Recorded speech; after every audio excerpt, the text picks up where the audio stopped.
ಮತ್ತೆ ಹೀರೋಗೆ ಆದಂಥ ಡೈಲಾಗ್ಗಳಿರುತ್ತೆ, ಹೀರೋಯಿನ್ಗಳಿಗೆ ಡೈಲಾಗ್ ಇರುತ್ತೆ. ಆದರೆ ಅದು ಇದನ್ನೆಲ್ಲ ಯಾರು ಗಮನಕ್ಕೆ ತಗೊಳ್ಳಲ್ಲ. ಓರ್ ಬಸ್ವ ಯಾರಿಗೂ ಹೆದರಕ್ಕಿಲ್ಲ, ಯಾರಿಗೂ ತಗಕ್ಕಿಲ್ಲ. ನಂಗೂ ಲಗಾಮು ಏನು ಇಲ್ದೇರೋ. ಯಾವಾಗ ನಮ್ಮ ಪುನೀತ್ ಸಾರ್ ಹೋದ್ರು ಆವತ್ತೇ ಇಂಡಸ್ಟ್ರಿ ಮಲಕೊಂಡ್ಬಿಡ್ತು. ಅಮರ ಹಳೆ ನೆನಪು ವಿಶೇಷ ಕಾರ್ಯಕ್ರಮಕ್ಕೆ ಸ್ವಾಗತ. ನಾನು ಯಶವಂತ್. ಸೊ ಸಾಕಷ್ಟು ಒಂದಷ್ಟು ಇಂಟರ್ವ್ಯೂಸ್ಗಳೆಲ್ಲ ಮಾಡ್ತಾನೆ ಇರ್ತೀನಿ. ಬಟ್ ಈ ಹಳೆ ನೆನಪುಗಳನ್ನ ಕೆದಕುವಾಗ ಒಂದಷ್ಟು ಒಳ್ಳೆ ವಿಷಯಗಳನ್ನ ನಾವು ಕಲಿತಾ ಹೋಗ್ತೀವಿ, ಒಂದಷ್ಟು ಒಳ್ಳೆ ವಿಷಯಗಳನ್ನ ನೀವು ತಿಳ್ಕೊಳ್ತಾ ಹೋಗ್ತಿರ್ತೀರ. ಸೊ ಹಾಗಾಗಿ ಈ ಒಂದು ಹೊಸ ಕಾರ್ಯಕ್ರಮನ ಇದೀಗ ಶುರು ಮಾಡ್ತಾ ಇರುವಂಥದ್ದು. ಇವತ್ತು ಈ ಒಂದು ಕಾರ್ಯಕ್ರಮದ ಗೆಸ್ಟ್ ಯಾರು ಅಂತ ಅಂದರೆ ಲಲಿತಮ್ಮ ಅವರು. ಸೊ ಲಲಿತಮ್ಮ ಅಂತಂದ್ರೆ ಎಷ್ಟೋ ಜನ ಗೊತ್ತಾಗಲ್ಲ, ಆದರೆ ಸುಂಟ್ರಗಾಳಿ ಲಲಿತಮ್ಮ ಅಂತಂದ್ರೆ ಎಷ್ಟೋ ಜನ ಗೊತ್ತಾಗುತ್ತೆ. ಯಾಕೆ ಅಂತಂದ್ರೆ ಆ ಒಂದು ಡೈಲಾಗ್ ಇಂದ ಫೇಮಸ್, ಆ ಸಿನಿಮಾ ಮೂಲಕ ಒಂದು ದೊಡ್ಡ ರೆಕಗ್ನೈಸೇಷನ್ ಸಿಕ್ಕಂಥವ್ರು. ಸೊ ಹಂಗಾಗಿ ಈಗ ಅವ್ರು ನನ್ನ ಗೆಸ್ಟ್ ಆಗಿ ಕೂತಿದ್ರೆ ಫಸ್ಟ್ ಅವ್ರನ್ನ ವೆಲ್ಕಮ್ ಮಾಡೋಣ. ಅಮ್ಮ ನಮಸ್ತೆ. ನಮಸ್ತೆ ಯಶವಂತ್ ಅವ್ರಿಗೆ ಹಾಗೂ ಅವ್ರ ಟೀಮ್ ಅವ್ರಿಗೆ. ಹೇಗಿದ್ದೀರಮ್ಮ? ಚೆನ್ನಾಗಿದ್ದೀನಿ. ಎಸ್. ಎಷ್ಟೋ ಜನಕ್ಕೆ ನಾನು ಫಸ್ಟ್ ಹೇಳಿದೆ ಲಲಿತಮ್ಮ ಅಂದ್ರೆ ಗೊತ್ತಾಗಲ್ಲ, ಅದೇ ಸುಂಟ್ರಗಾಳಿ ಲಲಿತಮ್ಮ ಅಂದ್ರೆ ಎಲ್ಲರೂ ಗೊತ್ತಾಗ್ಬಿಡುತ್ತೆ ಅಂತ. ಸುಂಟ್ರಗಾಳಿ ರಂಗೋಲಿ ಸೀರಿಯಲ್. ಹೌದು. Okay okay. ಸೊ ಯಾಕೆ ಅಂತಂದ್ರೆ ಪ್ರತಿಯೊಂದು ಆರ್ಟಿಸ್ಟ್ ಗಳಿಗೆ ಕೆಲವೊಂದು ಪಾತ್ರಗಳು ತುಂಬಾ ಹೆಸರು ತಂದು ಕೊಟ್ಬಿಡುತ್ತೆ, ಚಿಕ್ಕದೇ ಇರ್ಲಿ ಒಂದು ಒಳ್ಳೆ ಹೆಸರು ತಂದು ಕೊಟ್ಬಿಡುತ್ತೆ. ಸೊ ಹಂಗಾಗಿ ನೀವು ಒಂದು 40-45 ವರ್ಷ ಜರ್ನಿ, ಒಂದು 40 ಸಿನಿಮಾಗಳಾಗಿದೆ, 100ಕ್ಕೂ ಹೆಚ್ಚು ಸೀರಿಯಲ್ಗಳನ್ನ ಮಾಡಿದಿರ, ಸಾಕಷ್ಟು ನಾಟಕಗಳನ್ನ ಮಾಡಿದಿರ, ಪೌರಾಣಿಕ ನಾಟಕಗಳೆಲ್ಲ ಮಾಡಿದಿರ. ಅದರಲ್ಲಿ ಕೆಲವೊಂದು ಪಾತ್ರಗಳು ಒಂದೊಳ್ಳೆ ನೇಮ್ ತಂದು ಕೊಟ್ಬಿಡುತ್ತೆ. ಸೊ ಹಂಗಾಗಿ ಸುಂಟ್ರಗಾಳಿ ಸಿನಿಮಾ ಮೂಲಕ ನಮ್ಮನ್ನೆಲ್ಲ ಸಿಕ್ಕಾಪಟ್ಟೆ ಎಂಟರ್ಟೈನ್ ಮಾಡಿದ್ರಿ. ಫಸ್ಟ್ ಅವನ್ ಡೈಲಾಗ್ ಇಂದ ಶುರು ಮಾಡೋಣ. ಕ್ಷಮೆ ಇರ್ಲಿ, ಯಾಕಂದ್ರೆ ಅದು ಸಿನಿಮಾದಲ್ಲಿ ಮಾಡಿದ್ದು ಅಷ್ಟೊಂದು ನೆನಪಿಲ್ಲ ನನಗೆ. ಎಷ್ಟು ನೆನಪಿದೆಯೋ ಅಷ್ಟು ಹೇಳ್ತೀನಿ. ಖಂಡಿತ. ಪೊಲೀಸ್ ಸ್ಟೇಷನ್ಗೆ ಬಂದಿರ್ತೀನಿ, ರೌಡಿಗಳನ್ನೆಲ್ಲ ಹಿಡ್ದಾಕಿರ್ತಾರೆ. ಆವಾಗ ಒಂದು ಡೈಲಾಗ್ ಇದೆ, ಮೂವರೇ ಅವರೇ ಅವನಲ್ಲಿ. ಇನ್ಸ್ಪೆಕ್ಟರ್ ಕೇಳ್ತಾನೆ, ಯಾರಮ್ಮ ಅದು? ಅವನೇ ಓರ್ ಬಸ್ವ, ಯಾರಿಗೂ ಹೆದರಕ್ಕಿಲ್ಲ, ಯಾರಿಗೂ ಜಗಕ್ಕಿಲ್ಲ, ಇಡೀ ಊರ್ನೇ ಬದುಕಿಸ್ತಾರೋ ಸುಂಟ್ರಗಾಳಿ, ಸುಂಟ್ರಗಾಳಿ, ಸುಂಟ್ರಗಾಳಿ. ಇದು ನೀವು ಹೇಳಿದಷ್ಟು ಎಲ್ಲೋವರಿಗೆ ಬೈಯಕ್ ಹೋದ್ರು ಅವ್ನು ಹೇಳೋದಿದೆಯಲ್ಲ, ಅದು ಹೊಗಳುವಿಕೆ, ಅದು ಇಂಟ್ರಿಕ್ ಸಾಕಾಗಿದೆ. Yes, super super. ಒಂದಷ್ಟು ವರ್ಷಗಳ ಕಾಲ ಚಿತ್ರರಂಗದಲ್ಲಿ ಇದ್ದೀರಾ. ಸದ್ಯದ ಪರಿಸ್ಥಿತಿ ಹೇಗಿದೆ? ಯಾವ ಸಿನಿಮಾ ಮಾಡ್ತಾ ಇದ್ದೀರಾ? ಹೆಂಗ್ ನಡೀತಾ ಇದೆ ಜೀವನ? ಈಗಿನ ಪರಿಸ್ಥಿತಿ ಹೇಗಿದೆ ಅಂದ್ರೆ, ಈಗ ಹೊಸಬರು ಬಹಳ ಕಮಿಟ್ಮೆಂಟ್ ಆಗ್ತಾ ಇದ್ದಾರೆ. ಯಾಕಂದ್ರೆ ಕೆಲವರು ಏನಾಗ್ಬಿಟ್ಟಿದೆ ಅಂದ್ರೆ, ನೀವು ದುಡ್ಡು ಕೊಡದೇ ಇದ್ರೂ ಪರವಾಗಿಲ್ಲ, ನಮಗೆ ರೆಮ್ಯುನರೇಷನ್ ಕೊಡದೇ ಇದ್ರೂ ಪರವಾಗಿಲ್ಲ, ನಮಗೆ ಮಖ ತೋರಿಸಿ ಅನ್ನೋರು ತುಂಬಾ ಜನ ಆಗ್ಬಿಟ್ಟಿದ್ದಾರೆ. ಮತ್ತೆ ಹೆಣ್ಣು ಮಕ್ಕಳ ವಿಷಯದಲ್ಲಂತೂ ಹೇಳೋದೇ ಬೇಡ, ಯಾಕಂದ್ರೆ ಬೇರೆ ರೀತಿ ಎಲ್ಲ ನಡೀತಾ ಇದೆ. ಆದ್ರಿಂದ ಈಗಿನ ಸಿನಿಮಾ ರಂಗದ ಬಗ್ಗೆ ನನಗೆ ಅಷ್ಟೊಂದು ಕಾಳಜಿ ಇಲ್ಲ. ಯಾಕಂದ್ರೆ ಬೇಕಾದಷ್ಟು ಜನ ಹೊಸಬ್ರು ಬರ್ತಾ ಇದ್ದಾರೆ, ಅವ್ರದ್ದೇ ಒಂದು ಟೀಮ್ ಆಗತ್ತೆ. ಇವಾಗ ಯಶವಂತ್ ಅವ್ರದ್ದೇ ಒಂದು ಟೀಮು. ನೀವೇನ್ ಮಾಡ್ತೀರಾ, ನಿಮ್ಮ ಪಕ್ಕದಲ್ಲಿರೋರೇ ಒಂದು ವಿಲನು. ಸ್ವಲ್ಪ ಅವ್ರು ಖರಾಬ್ ಆಗಿದ್ರೆ ಅವರೇ ವಿಲನು. ಒಂಚೂರು ಏನಾದ್ರು ಕಾಮಿಡಿ ಮಾಡ್ತಾ ಇದ್ರೆ ಅವರೇ ಒಂದು ಕಾಮಿಡಿಯನ್ನು. ಆಮೇಲೆ ಯಾರೋ ಪರಿಚಯ ಇರ್ತಾಳೆ ನಿಮ್ ಗೆಳತಿ, ಅವಳೇ ಹೀರೋಯಿನ್. ಯಾಕಂದ್ರೆ ಒಂದ್ 40-50 ಕೊಟ್ರೆ ಅವಳೇ ಹೀರೋಯಿನ್. ಇಲ್ಲ ಬೇಡಮ್ಮ, ಚಾನ್ಸ್ ಕೊಡ್ತಾ ಇದ್ದೀನಿ, ಹೀರೋಯಿನ್ ಮಾಡ್ತೀನಿ, ಅವಳೇ ಹೀರೋಯಿನ್. ಆದ್ರೆ ಅವ್ರು ಏನ್ ಮಾಡ್ತಾರೆ, ಕತೆಗೆ ಪ್ರಿಪೇರ್ ಆಗಿರಲ್ಲ. ಯಾಕಂದ್ರೆ ಒಂದು ಸ್ಟ್ರಾಟ್ ಅಂತ ಇರುತ್ತೆ. ಯಾಕಂದ್ರೆ ವಿಲನ್ಗಾದಂತ ವಿಲನ್ ಲುಕ್ಗಳೇ ಇರುತ್ತೆ, ವಿಲನ್ ಖಡಕ್ ಡೈಲಾಗ್ ಇರುತ್ತೆ, ಮತ್ತೆ ಹೀರೋಗೆ ಆದಂತ ಡೈಲಾಗ್ಗಳಿರುತ್ತೆ, ಹೀರೋಯಿನ್ಗಳಿಗೆ ಡೈಲಾಗ್ ಇರುತ್ತೆ. ಆದ್ರೆ ಅದು ಇದನ್ನೆಲ್ಲ ಯಾರು ಗಮನಕ್ಕೆ ತಗೊಳ್ಳಲ್ಲ. ಒಂದು ಟೀಮು ನಾವು ಮಾಡಬೇಕು ಅಷ್ಟೇ, ಆ ಥರ ಬರ್ತದೆ. ಯಾಕಂದ್ರೆ ಹೊಸ ಫಿಲಮ್ ನಾನೊಂದು 2-3 ನೋಡಿದ್ದೀನಿ. 2-3 ನೋಡಿದಾಗ್ಲೂ ನನಗೇನು ಅದು ಫಿಲಮ್ಮು ಅಂತಾನೆ ಅನ್ನಿಸ್ಲಿಲ್ಲ. ಯಾರಿಗೊಬ್ರು ಇಲ್ಲಪ್ಪ ಇವರು ಒಬ್ಬರು ಚೆನ್ನಾಗಿ ಮಾಡಿದ್ದಾರೆ, ಓ ಇದೊಂದು ಹಾಡು ಚೆನ್ನಾಗಿದೆ ಅನ್ನೋ ಸಿನಿಮಾಗಳನ್ನಂತೂ ನಾನು ನೋಡಲೇ ಇಲ್ಲ. ಹಾಗಾಗ್ಬಿಟ್ಟಿದೆ ಈಗ. ಯಾವಾಗ ನಮ್ಮ ಪುನೀತ್ ಸಾರ್ ಹೋದ್ರು ಆವತ್ತೇ ಇಂಡಸ್ಟ್ರಿ ಮಲಕೊಂಡ್ಬಿಡ್ತು. ಯಾಕೆಂದ್ರೆ ಎಂಥ ಅದ್ಭುತವಾದ ನಟ ಅವರು. ಯಾಕಂದ್ರೆ ಅಪ್ಪ ನೋಡಿ, ಅವ್ರ ಬಗ್ಗೆ ಕೆಟ್ಟದಾಗಿ ಮಾತಾಡೋರಿದ್ದಾರೆ. ಅವಾಗ ನಂಗೆ ತುಂಬಾ ನೋವಾಗುತ್ತೆ. ಕಪ್ಪೆ ವಂಶ, ಆ ವಂಶ, ಈ ವಂಶ ಅಂತ ಏನೋ ಕೆಟ್ಟದಾಗ ಅವ್ರನ್ನ ಅಂತಾರೆ. ಅವರ ಯೋಗ್ಯತೆ ಒಂದು ತೋರಿಸ್ಬಿಡ್ಲಿ, ಒಂದು ಅನಾಥಾಶ್ರಮ ಮಾಡಲಿ, ಒಂದು ಸ್ಕೂಲ್ ಮಕ್ಕಳನ್ನ ದತ್ತು ತಗೊಂಡು ಓದಿಸ್ಲಿ, ಬೇಡ ಆಸ್ಪತ್ರೆಗಳಿಗೆ ತೋರಿಸ್ಲಿ, ಬೇಡ ಹಿರಿಯ ಕಲಾವಿದರಿಗೆ ಮರ್ಯಾದೆ ಕೊಟ್ಟು ಅವ್ರನ್ನ ತೋರಿಸ್ಕೊಳ್ಳಿ ಅಂತದೆಲ್ಲ ಮಾಡಿದ್ಮೇಲೆ ನೀವು ಆ ವಂಶದವ್ರನ್ನ ಅಲ್ಲಿ ದೊಡ್ಡ ಮನೆ ಯಾವಾಗಲೂ ದೊಡ್ಡ ಮನೆನೇ, ಅದು ದೊಡ್ಡ ವಂಶನೇ. ದಯವಿಟ್ಟು ಅವ್ರನ್ನ ಹೀಯಾಳಿಸಬೇಡಿ. ನಿಮಗೆ ಯೋಗ್ಯತೆ ಇದ್ದರೆ ಮಾತ್ರ ಮಾತಾಡಿ ಅವ್ರ ಬಗ್ಗೆ, ಏನೇನೋ ಕೆಟ್ಟದಾಗಿ ಅವ್ರನ್ನ ಅನ್ನಬೇಡಿ. ಯಾಕಂದರೆ ನೋಡಿ, ಇವತ್ತಿಗೆ ಎಷ್ಟು ವರ್ಷ ಆಯಿತು ಅವ್ರು ಹೋಗಿ, ಇವತ್ತಿಗೂ ನೋಡಿ ರಿಲೀಸ್ ಮಾಡಿದ್ದಾರೆ. ಫಸ್ಟ್ ಯಾವುದು ಜಾಕಿ ಮಾಡಿದ್ರು, ಆ ಜಾಕಿಲಿ ನಾನು ಮಾಡಿದೆ ಸಣ್ಣ ಪಾತ್ರ. ಹೌದೌದು. ಯಾಕಂದರೆ ಸಣ್ಣ ಪಾತ್ರದ ನಂಗೇನು ಖುಷಿ ಇತ್ತು ಅಂದರೆ, ನಾನು ಅಪ್ಪು ಅಭಿಮಾನಿ. ಯಾಕಂದರೆ ಸೂಪರ್ ಡ್ಯಾನ್ಸರು. ನಮ್ಮ ಕನ್ನಡದಲ್ಲಿ ಶಶಿಕುಮಾರ್ ಅವರು ಬಿಟ್ಟರೆ ಸೂಪರ್ ಡ್ಯಾನ್ಸರ್ ಬಂದಿದ್ದೆ ಇವರು ಅಪ್ಪು. ಎಂತೆಂಥ ಸ್ಟೆಪ್ ಹಾಕೋರು, ಎಂತೆಂಥ ಅವ್ರ ಫಿಲಮಲ್ಲಿ ಮಾಡ್ತಾ ಇದ್ದೀನಲ್ಲ ಅಂತ ನಂಗೆ ತುಂಬ ಖುಷಿ ಇತ್ತು. ಅಲ್ಲಿ ನಡೆದಿದ್ದು ಒಂದು ಇನ್ಸಿಡೆಂಟ್ ಹೇಳ್ತೀನಿ. ಅವ್ರದ್ದೊಂದು ಅದು ಏನು ಹೇಳ್ತಾರೆ, ಕ್ಯಾರವಾನ್, ಸಾರಿ, ಕ್ಯಾಬ್ ಒಂದು ಅದೇ ಬರ್ತಾ ಇದೆ, ಕ್ಯಾರವಾನ್ ಇತ್ತು. ನನಗೆ ಗೊತ್ತಿಲ್ಲ ಅದು ಪುನೀತ್ ಸಾರ್ದು ಕ್ಯಾರವಾನ್ ಅಂತ. ಏನು ಮಾಡಿದೆ, ಬಟ್ಟೆ ಚೇಂಜ್ ಮಾಡ್ಕೊಳಕ್ಕೆ ಹೋದೆ. ಆಮೇಲೆ ಪಾಪ ಅಷ್ಟೊತ್ತಿಗೆ ಪುನೀತ್ ಸಾರ್ ಬಂದಿದ್ದಾರೆ ಬಟ್ಟೆ ಚೇಂಜ್ ಮಾಡ್ಕೋಬೇಕು ಅಂತ. ಯಾರೋ ಬಾಗಿಲು ತಡೆದ, ಹಿರಯ್ಯ ಬಟ್ಟೆ ಚೇಂಜ್ ಮಾಡ್ತಿದ್ದೀನಿ, ಯಾವನಯ್ಯ ಅಂದೆ. ನನಗೆ ಗೊತ್ತಿಲ್ಲ ಅದು ಪುನೀತ್ ಸಾರ್ ಕ್ಯಾರವಾನ್ ಅಂತ. ಆಮೇಲೆ ಸರಿ ಒಂದು 5 ನಿಮಿಷ ಆದಮೇಲೆ ಬಾಗಿಲು ತೆಗ್ದೆ, ಎದುರು ಪುನೀತ್ ಸಾರ್ ನಿಂತಿದ್ರು.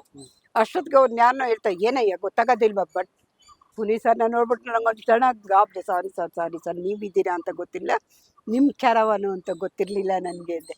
ಇಲ್ಲ ಮೇಡಮ್ ಪರವಾಗಿಲ್ಲ ಅಂತ ಎಷ್ಟು ಸಮಾಧಾನವಾಗಿ ಹೇಳಿದ್ರು ಗೊತ್ತಾ. ಅದೇ ಬೇರೆ ಅವ್ರ ಜಾಗದಲ್ಲಿ ಬೇರೆ ಯಾರ ಹೀರೋ ಇದ್ದಿದ್ರೆ ಅದು ಬೇರೆನೇ ಕತೆ, ಒಂದು ದೊಡ್ಡ ಜಗಳನೇ ಆಗ್ತಾ ಇತ್ತೋ ಏನೇ.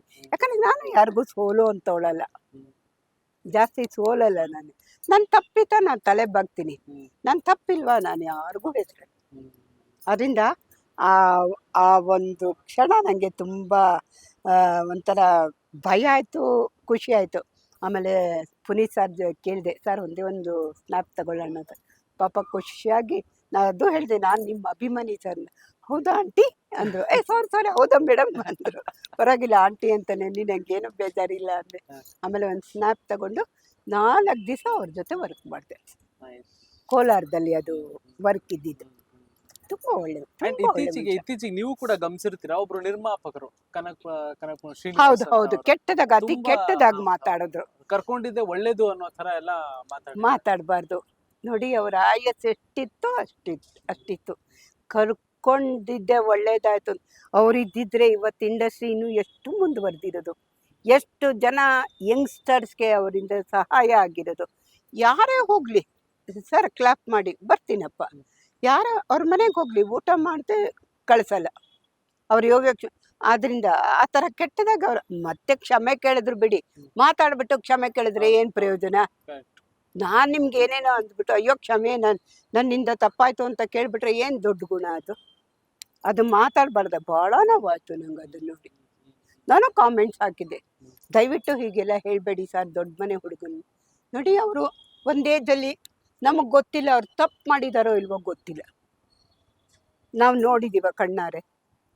ಆಮೇಲೆ ಈಗ ಕನ್ನಡ ಚಿತ್ರರಂಗದಲ್ಲಿ ಹೆಂಗಾಗಿದೆ ಅಂತಂದ್ರೆ, ಸ್ಟಾರ್ಗಳು ಸಿನಿಮಾ ಬಂತು ಅಂದಾಗ ಮಾತ್ರ ಎಲ್ಲರೂ ಒಂದಷ್ಟು ಆಡಿಯನ್ಸ್ಗಳು ಅವರ ಫ್ಯಾನ್ಸ್ಗಳು ಬಂದು ನೋಡ್ತಾರೆ. ಹೌದು, ಹೊಸಬ್ರು ಸಿನಿಮಾಗಳಿಗೆ ಅಷ್ಟಾಗಿ ಆಡಿಯನ್ಸ್ ಬರ್ತಾ ಇಲ್ಲ, ಸಿನಿಮಾ ಸೋಲ್ತಾ ಇದೆ. ಕನ್ನಡ ಚಿತ್ರರಂಗ ದೊಡ್ಡ ಸ್ಟಾರ್ಗಳು ಬಂದ್ರೆ ಮಾತ್ರ ಆಗುತ್ತೆ, ಸ್ಟಾರ್ಸ್ಗಳು ವರ್ಷಕ್ಕೊಂದು ಸಿನಿಮಾ ಕೊಡ್ತಾ ಇಲ್ಲ. ಹೌದು. ಸೊ ಹಂಗಿದ್ದಾಗ ಈಗ ಹಿರಿಯ ಕಲಾವಿದರಿಗೂ ಅಷ್ಟು ಮನ್ನಣೆ ಸಿಗ್ತಾ ಇಲ್ಲ, ಹೌದು, ಹೊಸಬ್ರು ಸಿನಿಮಾಗಳು ಹೋಗ್ತಾ ಇಲ್ಲ ಅಂತಂದಾಗ ಬ್ಯಾಲೆನ್ಸ್ ಮಾಡ್ಬೇಕಲ್ಲ ಚಿತ್ರರಂಗ, ಹೆಂಗಾಗುತ್ತೆ ಅದನ್ನ ನೋಡಿ ಕರ್ನಾಟಕ ಚಿತ್ರ ವಾಣಿಜ್ಯ ಮಂಡಳಿ ಅವರು ನಡ್ಸ್ಕೊಂಡು ಹೋಗ್ಬೇಕು. ಯಾಕಂದ್ರೆ ಹೊಸೊಬ್ರಿಗೂ ಅವಕಾಶ ಕೊಡ್ಲಿ, ನಾವೇನ್ ಬೇಡ ಅನ್ನಲ್ಲ. ಯಾಕಂದ್ರೆ ಯಾರ್ಯಾರಲ್ಲಿ ಏನೇನ್ ಪ್ರತಿಭೆ ಇದೆಯೋ ಏನಿದೆಯೋ ನಮಗ್ ಗೊತ್ತಿಲ್ಲ. ಆದ್ರೆ ಒಳ್ಳೆ ಫಿಲಮ್ ವರ್ಷಕ್ಕೊಂದು ಕೊಡ್ಲಿ, ಸ್ಟಾರ್ ನಟರದ್ದು ಜಾಸ್ತಿ ಮಾಡ್ಲಿ. ಯಾಕಂದ್ರೆ 6 ತಿಂಗಳಿಗೊಂದು ಫಿಲಮ್ ಮಾಡಿದ್ರೆ ಅವರು ರಿಲೀಸ್ ಆಗ್ತಾನೆ ಇರುತ್ತೆ, ಅವಾಗ ಇಂಡಸ್ಟ್ರಿ ಬೆಳೆಯಕ್ಕೆ ಸಾಧ್ಯ ಇದೆ. ಸ್ಟಾರ್ ನಟರೆಲ್ಲ ಏನು ನೋಡಿ, ಇನ್ನೊಂದು ಹೇಳ್ತೀನಿ, ಬೇರೆ ಕಡೆ ಎಲ್ಲ ಕಡಿಮೆ ತಗೋತಾರಂತೆ ನನಗೆ ಗೊತ್ತಿಲ್ಲ. ನಮ್ಮ ಸ್ಟಾರ್ಸ್ ಇಷ್ಟೇ ಬೇಕು, ನಮ್ಗೆ ಇಷ್ಟೇ ಕೋಟಿ ಬೇಕು ಅಂತ ಹೇಳ್ಬಿಟ್ಟು ಡಿಮ್ಯಾಂಡ್ ಮಾಡ್ತಾ ಇದ್ದಾರೆ. ಅದನ್ನು ಸ್ವಲ್ಪ ಕಡಿಮೆ ಮಾಡಬೇಕು.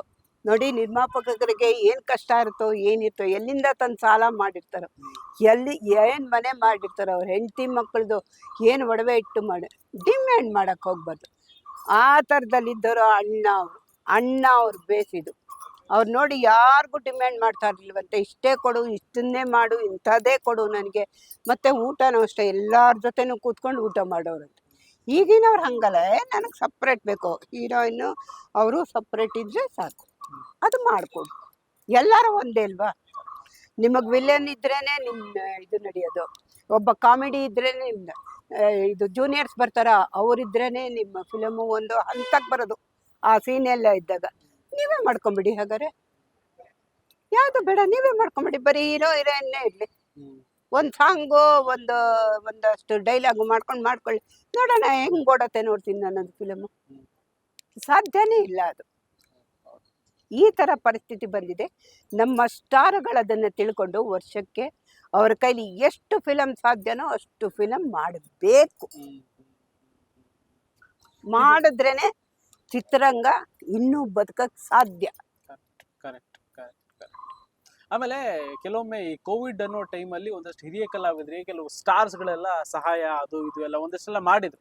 ಸೊ ಹೆಂಗೆ ನಿಮ್ಗೂ ಆ ಟೈಮಲ್ಲಿ ಸ್ವಲ್ಪ ಏನಾದ್ರು ಪ್ರಾಬ್ಲಮ್ ಆಯ್ತಾ? ಯಾರಾದ್ರೂ ಸಹಾಯ ಹಸ್ತ ಚಾಚಿದ್ರ? ಖಂಡಿತ ನಂಗೆ ಆ ಟೈಮಲ್ಲಿ ತುಂಬಾನೇ ಇದಾಯ್ತು, ತುಂಬಾನೇ ತೊಂದರೆ ಆಯ್ತು. ಯಾಕಂದ್ರೆ ಸ್ವಂತ ಮನೆ ಇತ್ತು, ಮಾರ್ಬಿಟ್ಟಿದ್ದೆ.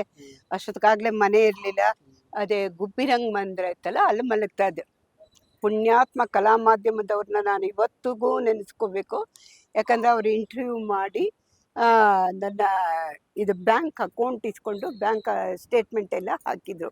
ಆವಾಗ ನನಗೆ ಸ್ವಲ್ಪ ಅಮೌಂಟ್ ಬಂತು. ಒಂದು ಮನೆ ಅಂತ ಮಾಡ್ಕೊಂಡಿದ್ದೆ ಒಂದು 3 ವರ್ಷದಿಂದ.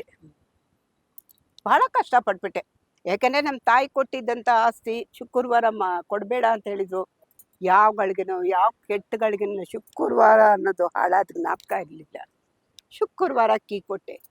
ಅನುಭವಿಸ್ದೆ ಅಂದರೆ 10 ವರ್ಷ 11 ವರ್ಷ ಅನುಭವಿಸ್ದೆ.